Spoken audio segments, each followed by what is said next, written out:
they get migrated, they're going to need support. They're going to need technical support. They're going to need functional support. And there's a whole bucket of things you need to think about that are directly related to your organization. Glenn, can you talk a little bit about, because you're a big proponent of, this is where people's budgets really hit the skids because they're not taking that into consideration with their budgetary allowances. Yeah, absolutely. And I just wanted to go back to something on the previous slide. Oh, sure. QA. I can't stress enough how getting quality QA in place up front will help your budget. Not doing QA, sure, you can follow that approach. I wouldn't recommend it. The cost of fixing a problem down the line is it's not a linear progression. So finding a problem today may cost you $100. Finding it in a month's time when you've deployed it to 1,000 users, you're probably looking at $1,000 per user to fix it. It's an exponential growth. So get your QA process in place, understand who is responsible for it. Typically, I would say that the project management team should have oversight of it. Make sure that you're testing everything. Bring users in. Let's have those end users be part of the QA team. You'll get a lot more feedback and a lot more buy-in by doing that early on.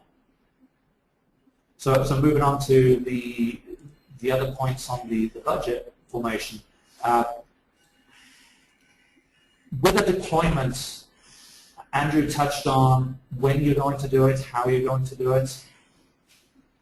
Each of those decisions, you will come up with a different number. Some of those you may be forced into because you're told that the budget, you've only got $1 million. That's great. What can we do with $1 million? Can we do a person-to-person training exercise? Can we do a desktop-by-desktop migration?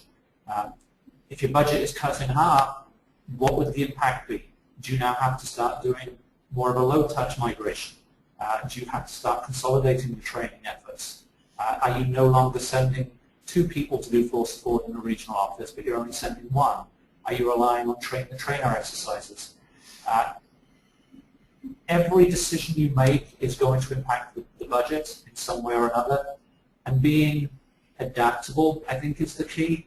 So recognizing that every decision will have an impact. And I think it's, in my mind, it's ingrained because I'm an accountant.